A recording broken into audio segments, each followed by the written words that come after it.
After going through this unit, you shall be able to know about the external resource flows, know about debt creating flows and non-debt creating, know about FDI and its trends in the country, policy measures and recommendations, know about FPI and its trends in the country, learn about debt creating flows and types. In today's era, every economy is questing for excellence and gearing towards progressive institutionalization that paves the way for economic growth and development. Economic growth and development are the imprints of the economic well-being and better standard of living. So capital as the driver of economic development plays a very significant role. This module focuses on capital and how it is flowing globally. This module also focuses on trends of FDI and FPI in the context of India. We are in the age of globalization wherein all the economies are interlinked and interdependent. This has paved the way for capital flowing across the globe. Majorly developed economies invest in developing and emerging economies. This is because there is a strong relationship between foreign investment and economic growth. Larger inflows of foreign investment are needed for the country to achieve a sustainable high path of economic growth, as foreign capital can augment domestic savings as well as accelerate productive investments, promote financial deepening and risk diversification. External resource flows. There are two types of external resource flows, namely debt creating flows and non-debt creating flows. These are further bifurcated into foreign direct investment, foreign portfolio investment and external borrowings, foreign remittances and official development assistance, foreign aid respectively. The categories of external resource flows can be depicted as follows. External resource flows can be divided into non-debt creating flows and debt creating flows. Non-debt creating flows can be further divided into official grants, foreign direct investment, foreign portfolio investment. Debt creating flows can be divided into external commercial borrowings, foreign remittances and official development assistance. Non-debt creating flows are net foreign direct investment, portfolio equity flows and official grants excluding technical cooperation. Net foreign direct investment and portfolio equity flows are treated as private source flows. Grants for technical cooperation are shown as a memorandum item. It refers to the flow of financial resources in the form of foreign investment which do not involve any repayment obligation and hence do not create debt burden on the recipient country. These non-debt creating flows mainly are of two types: foreign direct investment and foreign portfolio investment.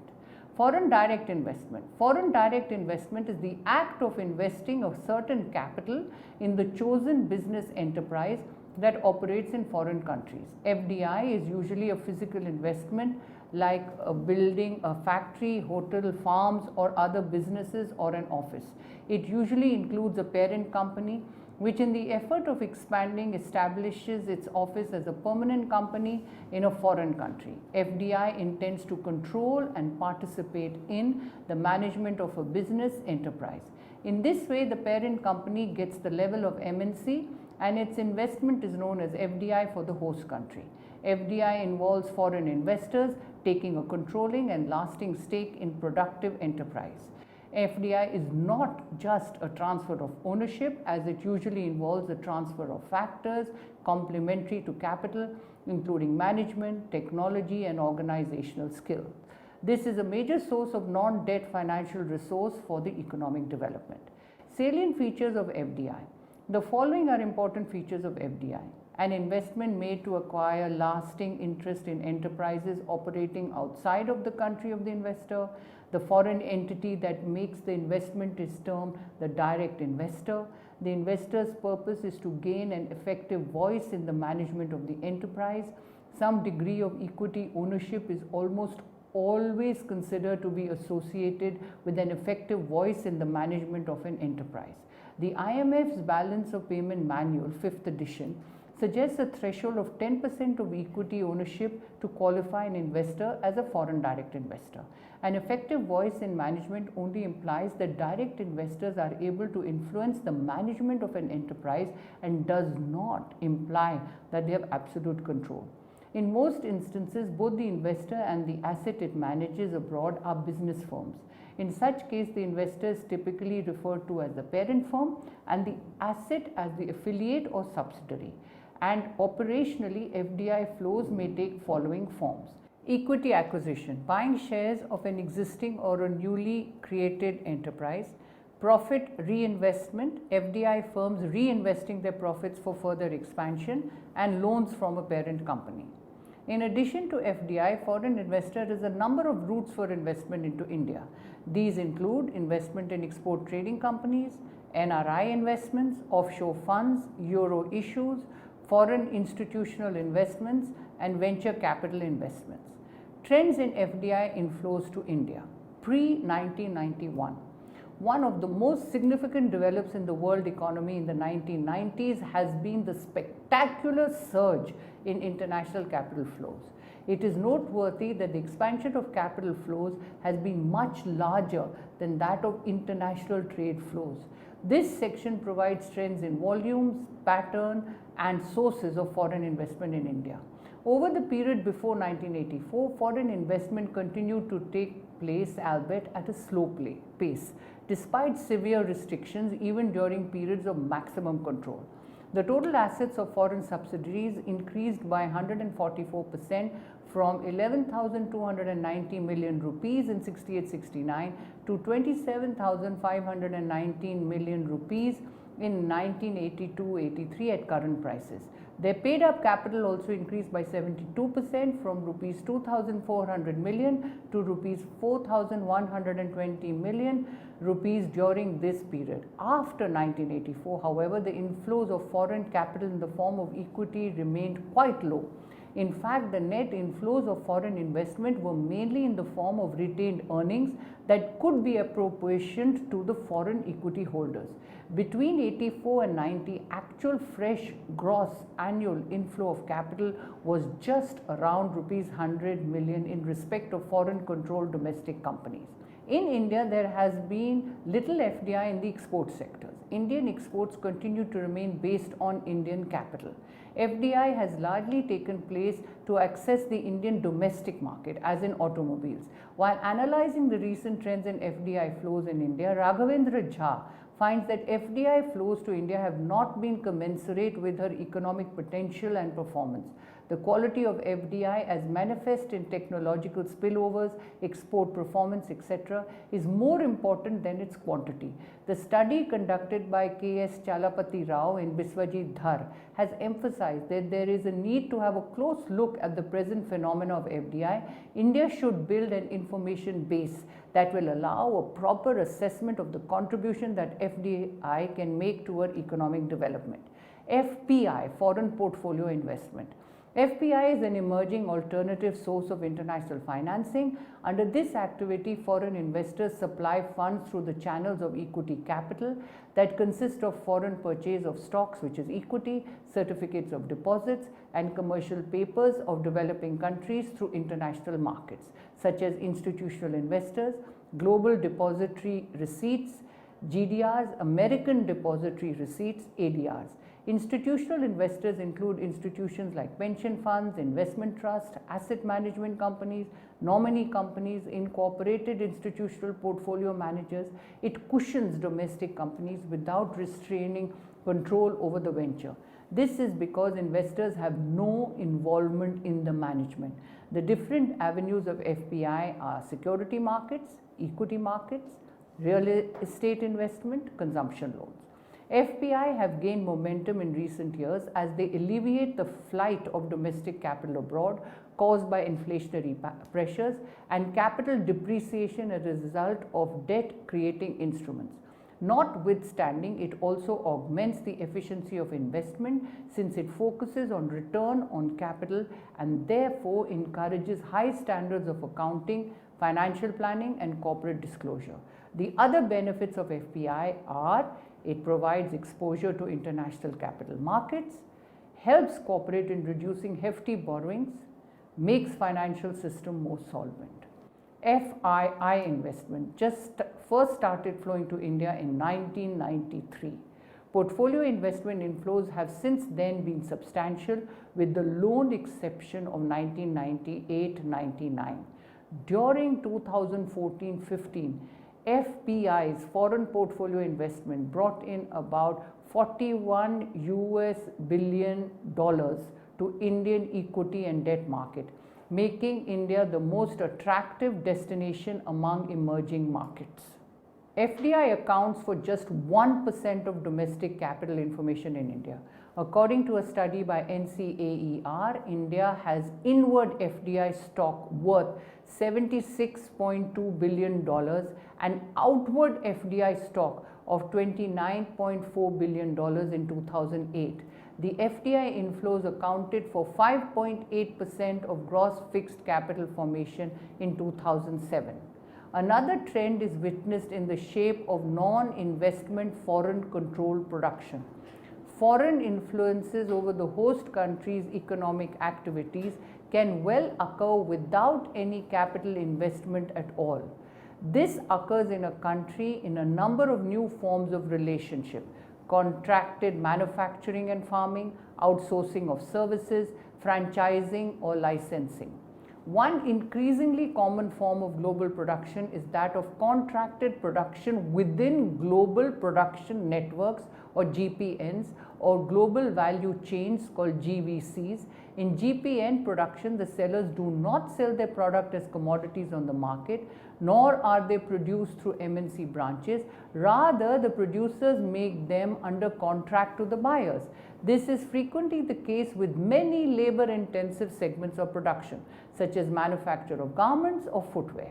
In such contracted global production, the buyers specify the output in great detail. The design, color, fabric, types of accessories are all specified. Delivery times are fixed. Obviously, prices too are fixed. In this form of chain or network production, the buyers do not have to undertake any investment in production facilities. Forms of governance, as they are called, enable the buyers to keep control of the output. Such contracted production has extended beyond the relatively simple areas of garments and leather products to complicated electronic products such as laptop and other computers. The crucial point, however, is that there are forms of foreign control over production that do not involve foreign capital investment. The growth of such forms of contracted production that provide foreign buyers control without capital investment is an important development for consideration. Distinction between FDI and FPI. FDI, the meaning that it is an act of investment of a certain capital in the chosen business enterprise that operates in foreign countries. On the other hand, FPI is the purchase of one country's securities by nationals of another country. The control in FDI is less volatile. In FPI, there is no intention or interest to control an enterprise. Purpose in FDI is earn profits and expand markets. In FPI, earn good financial return, as in the case of investing in stocks, bonds, gold, art or objects, etc. Source for FDI is undertaken by MNCs. By FPI, diverse sources such as a small company's pension or through mutual funds held by individuals. Challenges faced by foreign investors. It is more than 2 decades since India dismantled its restrictive FDI regimes and replaced it with one of the most open and relaxed countries. However, even now, the debate is about how much more open India should be towards FDI. FDI flows to India continue to be sluggish because foreign investors face major roadblocks. All this made India a far less attractive investment destination for FDI than most of its competitors. Indian policy makers must weigh the reasons behind low volume of FDI inflow. India can't have foreign investment coming in from MNCs by overruling Supreme Court judgments and proposing laws backdated to tax investors. To recapitulate, the factors which limit the growth of FDI in India are: 1. Inefficient and poor quality of infrastructural facilities, slow decision-making process, outdated laws and their inefficient implementation, weak credibility of regulatory system, conflicting role of various agencies of the government, bureaucratic procedures, corruption and red tapeism, etc. Geographically speaking, destinations matter because in which states FDI is going is an important aspect of attraction for investors. According to Ela Patnaik, in India we have tied ourselves up in knots. Even at a time when the country needs capital inflows, it is not easy for the government to move at the required speed. The UK Sena Committee on Capital Controls documented the complex maze of capital controls that has taken the power of switching controls on and off depending on the need of the hour, away from the government and into the hands of a number of financial regulators. But it is equally important that the system of controls now be re-examined and rationalized, keeping in mind the objectives they serve. Policy measures required to remove hurdles. According to World Investment Report, asserts that simply opening an economy is no longer enough. There is a need to develop attractive configurations of locational advantages by capitalizing on the synergy of endowments of factors of production. There is the urgent need to improve the macroeconomic and organizational framework so that the FDI policy looks more coherent.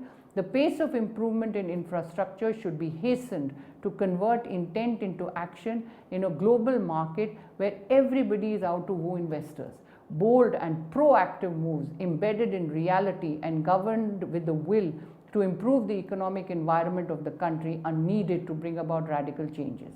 The government must strive to set up a single body for dealing with FDI matters in order to clear the complexities of foreign investors. The importance of regulatory framework should not be ignored at the national level. The policies on FDI should focus on maximization of its contribution to India's development rather than maximization of the magnitude of inflows by itself. The problem, therefore, before the nation is whether a project can be cleared from A to Z in a short period. In this backdrop, policymakers should realize that merely liberalizing sectoral caps for FDI across more and more sectors will not augment capital inflows. Foreign investors, just like their domestic counterparts, are driven primarily by return on investment considerations. And to make India an attractive destination for them, sector regulators need to deliver good and better governance with less government intervention. But there is still much of the space there to make India a lucrative destination for foreign investment. Notwithstanding this, it requires reform both in legal and administrative implementation. Then FDI, which is a real long-term capital, will on its own find a way to India. FDI does not flow merely from desirable economic policies.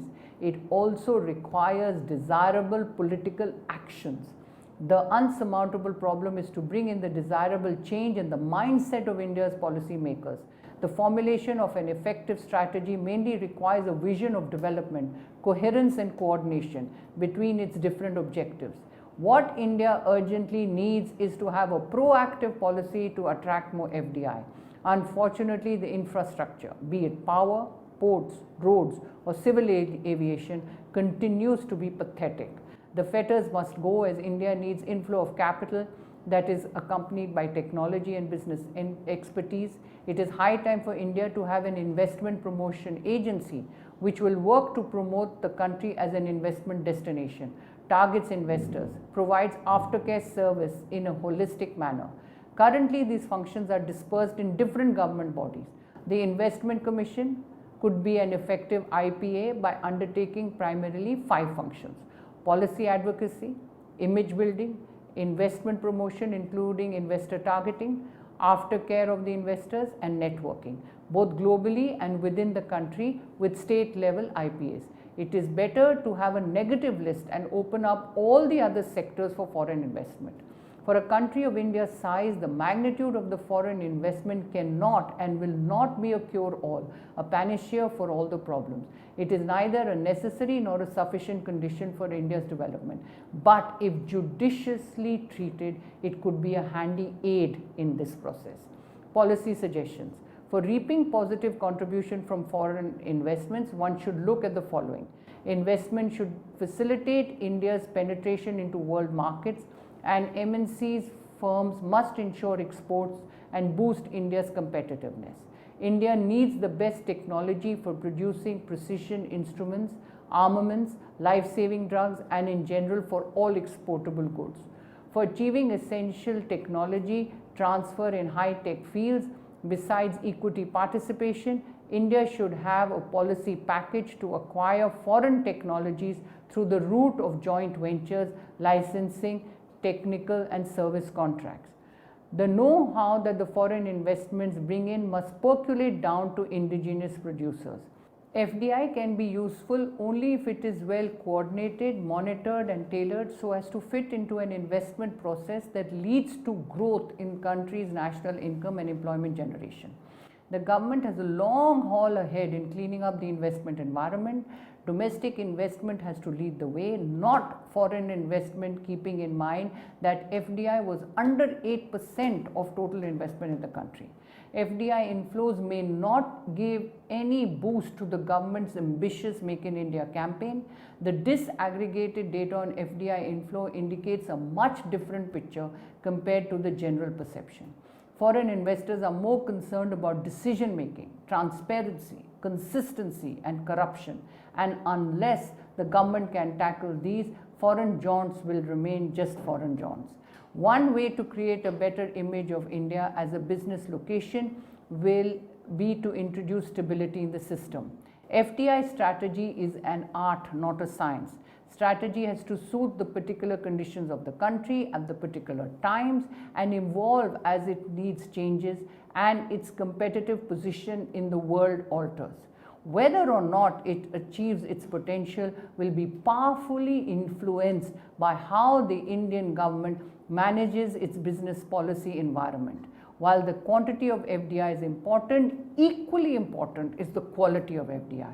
However, it is good to remember that foreign capital is a good servant but a bad master. Debt creating flows. Debt creating flows are in the form of external commercial borrowings, foreign remittances in general, and official development assistance or foreign aid in particular. Has also a significant role to play in supplementing the domestic financial resources and in developing the productive capacity of the recipient developing economies in the above mentioned areas where FPI has a limited role. These flows are considered as debt creating because they involve the repayment obligations in the form of amortization and interest payments and hence create debt burden in the recipient countries. ECBs or external commercial borrowings. It refers to the loans procured from the private international commercial banks and financial institutions such as International Finance Corporation, Washington, Asian Development Bank, Asian Finance and Investment Corporation Limited, etc. Securitized instruments like floating rate notes and fixed rate bonds and loans from semi-government export credit agencies like DEG Germany, CDC UK, Nordic Investment Bank and foreign currency convertible bonds till these are converted into equity shares. These borrowings are usually taken by the developing country at the market rate of interest for the purpose of meeting their BOP requirements. But these ECB accruals depend upon certain factors such as international interest rate, particularly the US dollar denominated, demand of domestic industry for investment, expectation of exchange rate fluctuations, hedging cost, and credit rating of the recipient country by the international credit rating agencies like the Standard & Poor's, Outlook, Moody's Investor Services, Duff & Phelps credit rating, and Japanese credit rating agencies, etc. However, too much dependence on ECBs, in addition to high-cost method of raising resources, is fraught with serious risk. India's experience during the 80s and 90s period provide an important lesson for developing countries. Even during 2003-04, ECBs recorded net outflows amounting to US $6.6 billion in the capital account for the third successive year since 2001-02. This is simply that dependence on new money from commercial resources to finance current imports is likely to make the economy extremely vulnerable and complicate the task of BOP management during the periods of domestic economic, social, or political difficulties. Banks are extremely susceptible to adverse developments in any sphere and can quickly withdraw support with or without adequate cause. In good times, international banks compete fiercely with each other for business. In hard times, they act in unison. The withdrawal of support by a single bank can trigger off a chain reaction among all other banks. Thus, it is not safe for a developing country to rely too much on ECBs, particularly for short-term credit. Foreign remittances. Under this non-resident bank deposit schemes, expatriate nationals residing abroad are allowed to open bank accounts in the recipient country freely. Out of the funds remitted from abroad or foreign exchange brought in from abroad or out of funds legitimately due to them. For instance, in India, RBI has granted general permission to the banks which are authorized to deal in foreign exchange to open such accounts freely in the form of foreign currency non-resident bank accounts, non-resident external rupee accounts, and non-resident non-repatriable rupee deposits.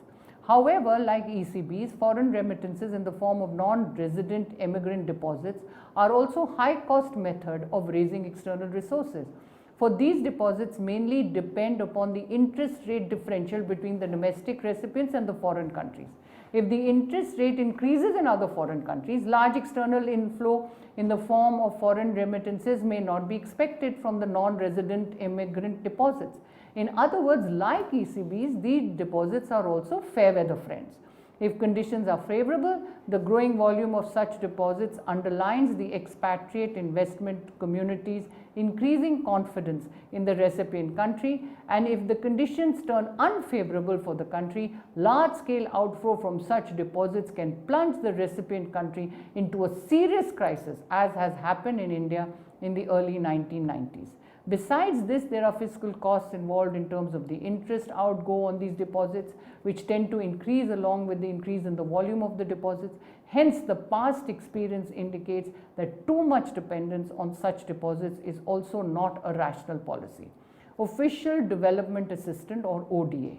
The Official Development Assistance is also known as foreign aid in the form of official flows from bilateral sources like friendly countries, and multilateral sources such as the World Bank, including IBRD and IDA, Asian Development Bank, and International Fund for Agricultural Development, on concessional and non-concessional terms, is another major external debt creating source used to supplement the domestic financial resources in the recipient developing countries.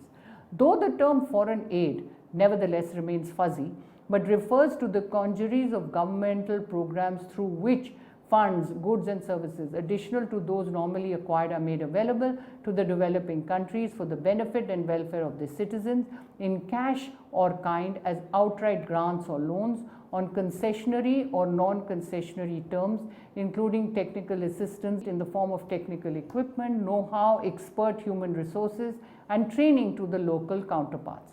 The foreign aid can be used for improving productive capacity in certain key areas mentioned earlier, where PFI or private foreign investment is unattractive. It can also be used in some other areas. First, as a budgetary support for macroeconomic stabilization and structural reform measures in a developing country like India, particularly at a time when the world's economies move inexorably to embrace market-friendly policies. Public sectors are reorienting themselves, and downsizing less is better has been the cry. Second, foreign aid is expected to accentuate the poverty by meeting critical needs in areas outside the private ambit, such as primary health and education, urban infrastructure, rural and state roads, etc., and in many cases crowding in private investment. Last, concessional in external assistance is expected to provide stable inflows, long maturities, low interest charges that support a continued low debt service ratio and a stable capital account. Hence, if domestic savings are low, the prospects for foreign investment or borrowings are bleak, then foreign aid should be given in order to achieve the desired rate of growth. Therefore, continued high levels of support by the donor community will remain significant for a developing country like India. Although foreign investment, particularly the FDI, has been playing an increasing role since 1990, even though in an ideal scenario, one may think of discontinuing foreign aid, if not immediately, at least over a period of time. But this may not be possible for a developing country like India, for India is home to 40% of the world's poor. Further, 2/3 of all Indian women and 2/5 of all Indian men are illiterate, and India ranks 119th out of 169 countries in the Human Development Index, or the UNDP report of 2010. The constraints imposed on account of budgetary reasons and also on account of the fact that benefits of international expertise and technology are required at least in certain critical areas. Therefore, foreign aid still has an important role to play in the economic development of a developing country like India. In this module, we have studied that there are two types of external resource flows, namely debt creating flows, which include ECBs, foreign remittances and official development assistance, and non-debt creating flows, which includes FDI and FPI. Non-debt creating flows are the flows financial resources in the form of foreign investment which do not involve any repayment obligation and hence do not create debt burden on the recipient country. These non-debt creating flows mainly are of two types: FDI or foreign direct investment and FPI or foreign portfolio investment. Foreign direct investment is the act of investing a certain capital in the chosen business enterprise that operates in foreign countries. Foreign portfolio investment includes supply funds through the channels of equity capital that consists of foreign purchase of stocks, equities, certificates of deposits and commercial papers of developing countries through international markets such as institutional investors, global depository receipts GDRs, American depository receipts ADRs. External commercial borrowing refers to loans procured from the private international commercial banks and financial institutions such as International Finance Corporation, Asian Development Bank, Asian Finance and Investment Corporation Limited, etc.